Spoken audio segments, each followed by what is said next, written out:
To keep a check on the working of the Parliament, various measures are given in the Indian Constitution and the rules of procedure Lok Sabha and Rajya Sabha. And in today's episode, we will be discussing about few of these procedures or the measures. Hello and welcome to the in-depth series section of Drishti IAS. I am Aisha Singh, and in today's video, we will be discussing about various motions raised in Indian Parliament. So recently, adjournment motion has been raised in the Lok Sabha with regard to the Manipur sexual assault. So let us first understand the timeline of the video. First we'll be looking at the news, then various motions raised in the Indian Parliament, Rule 193, that is short duration discussion, Rule 184, that is motion with a vote, and then about adjournment motion and no confidence motion. In the end, a prelims MCQ. This topic is of relevance from General Studies paper 2, that is polity section.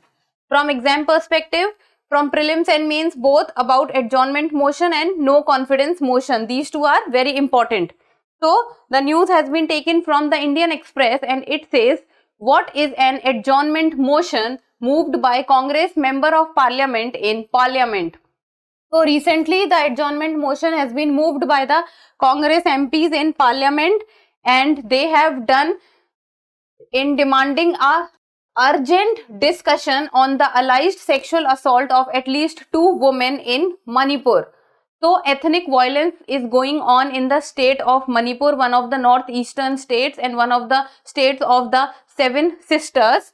So, the ethnic violence or the ethnic conflict is going on, and recently it has been we have seen that the disturbing images has been circulated through the social media. To put an urgent discussion or to put the issue on the limelight, the members of Parliament, they have decided and they wanted an urgent discussion on the matter, and that is why they have adjourned the working of the Lok Sabha. And the monsoon session has recently begun in the Parliament, and Lok Sabha was adjourned on the date July 21. Now let us know about the various motions raised in Indian Parliament. So what different type of motions and measures can be taken to put or to bring a issue which is of urgent public importance in the limelight or in the discussion in the Parliament. So first of all, we will be discussing both from the perspective of Lok Sabha and Rajya Sabha. And these are ways for MPs to draw attention of the House to any relevant issue. Relevant issue means current issue, and the issue has to be of urgent importance. And the 4 main procedures that we will be looking today is debate without voting under Rule 193, motion with a vote under Rule 184, adjournment motion and no confidence motion. Adjournment motion and no confidence motion takes place only in the Lok Sabha. Very important point, that adjournment motion and no confidence motion takes place only in the Lok Sabha, while debate without voting under Rule 193 and motion with a vote under Rule 184 takes place both in Lok Sabha and Rajya Sabha. So let's begin. First, about Rule 193, short duration discussion. So this takes place both in the Lok Sabha and Rajya Sabha. Lok Sabha under Rule 193 and Rajya Sabha under Rule 176. The numbers of the rules are different, but the rule is same both in Lok Sabha and Rajya Sabha. Lok Sabha Rule 193, Rajya Sabha Rule 176. And this talks about adjournment of Rajya Sabha for the day and also of Lok Sabha for the day. And Rule 176 of the Rules of Procedure and Conduct of Business in Rajya Sabha. So this has been given in the Rules of Procedure and Conduct of Business Rajya Sabha, and same is in Rules of Procedure and Conduct of Business in Lok Sabha, because this takes place both in Lok Sabha and Rajya Sabha. So this talks about that if the chairman of the Rajya Sabha is satisfied, and in case of Lok Sabha this would be speaker. So if the chairman is satisfied that the matter is urgent and is of sufficient public importance, the matter has to be urgent and has to satisfy public importance. These two are prerequisite for this rule to take place. Then the chairman can admit the notice in consultation with the leader of the council to fix the date. So the leader of the council has to be taken into consultation to fix the date on which such matter can be taken up for discussion. So a date would be decided on which the matter will be taken up, and the timing would be allowed for the discussion of the session, and the time for discussion should not exceed 2.5 hours. It means maximum time should be 2.5 hours. It cannot go beyond that. So this was about Rule 193, short duration discussion. Short duration discussion, 2.5 hours discussion. Prerequisites were matter has to be urgent, recently happened, and it should be of public importance, can take place in both Lok Sabha and Rajya Sabha. Speaker or chairman has to be satisfied that the matter is important. Then Rule 184, motion with a vote. With a vote, and this is also happening in both Lok Sabha and Rajya Sabha. So this talks about that the matter should be of general public interest and it should satisfy certain conditions. So prerequisite here is also matter of general public interest, urgent public interest, and recently happened. And certain conditions that should be satisfied are that it shall not contain arguments, inferences, ironical expressions, imputations, or defamatory statements. It should not. These kind of things should not be there in the matter. Shall be restricted to a matter of recent occurrence.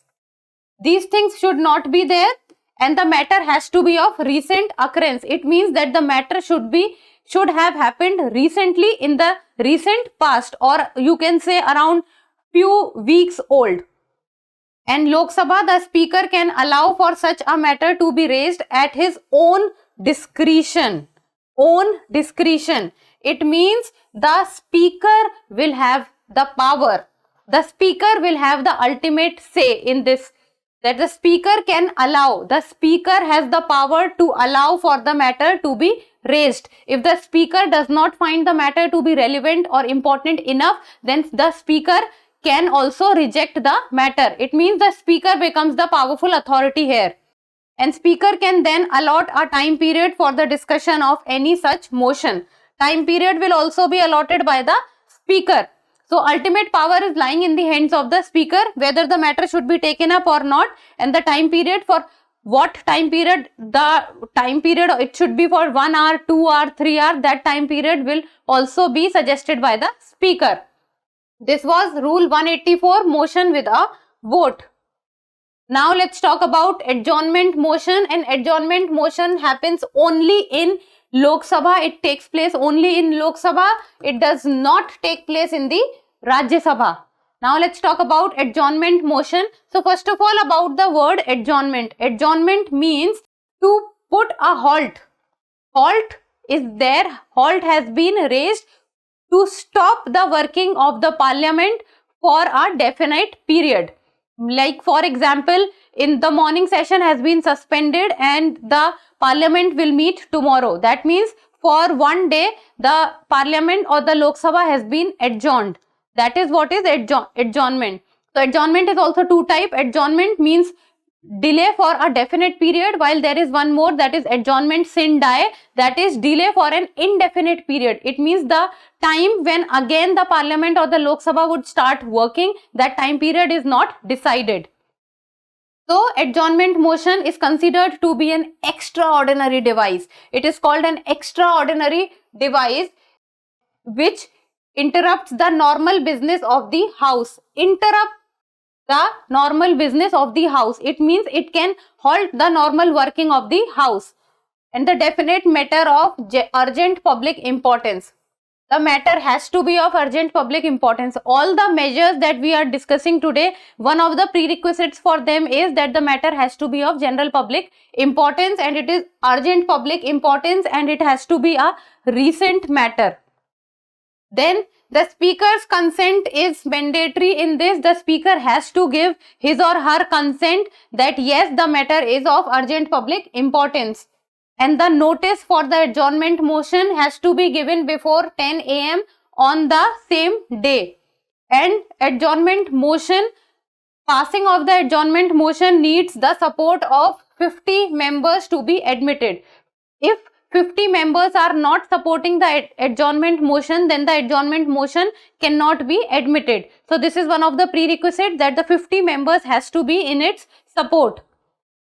Then the discussion should last for not less than 2 hours and 30 minutes. 2 hours, that is 2.5 hours. The discussion has to go for 2.5 hours. This is the time period which has been prescribed, that it should not be less than 2 hours and 30 minutes. It has to be done for this much time period, and that the time period only tells about the importance of the adjournment motion and why is it called an extraordinary device, because the time period that has been allotted to it is high. Then this is not a provision available in the Rajya Sabha, as I have said, because the adjournment motion is considered to be one of the way to censor the government. So that is why it is done only in the Lok Sabha and not in the Rajya Sabha. Even though the passing of the adjournment motion does not mean that the government has to resign from its position. No, that does not happen in the case of adjournment motion.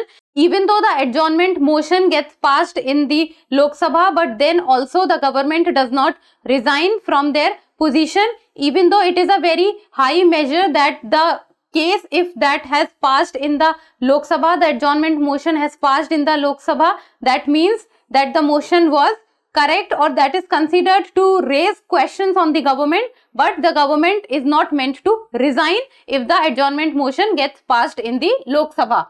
So this was about the adjournment motion. Prerequisites or the important points were that it takes place only in the Lok Sabha.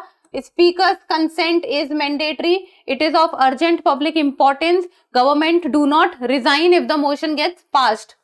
Now few of the points that on the basis on which the adjournment motion gets its admission in the Lok Sabha, and that is the matter has to be of urgent public importance, and then it has to be definite, factual, urgent and of public importance, and it should not cover more than one matter. It should only cover one topic. Specific matter of recent occurrence, it should not be old, not raise a question of privilege, very obvious, not deal with any matter that is under adjudication of court. So if any matter is raised and that is under court's adjudication, then that will not be taken up. It should not be in court proceedings. Not raise any question that can be raised on distinct motion. So these are few of the matters on which basis the admissibility of adjournment motion takes place. Now let's talk about the no confidence motion, one of the most important and powerful motions, and the restrictions that has been there in the parliament, and it has taken place many a times in the past also, and this is one of the most powerful tools that can actually remove a government from its position. Then no confidence motion also takes place only in the Lok Sabha. It does not take place in the Rajya Sabha. So it is moved in the Lok Sabha against the entire council of ministers. Entire council of ministers. It means against the government. If the no confidence motion gets passed in the Lok Sabha, then the government or the council of ministers has to resign from their position. It is not mentioned in the constitution. The term no confidence motion is not mentioned in the constitution. Very important point to remember, that it is not mentioned in the constitution. Article 75 is mentioned in the constitution, which talks about the term collective responsibility. And on the basis of Article 75 collective responsibility, it is said that if the no confidence motion passes, then the council of ministers are made to resign because they are of collective responsibility.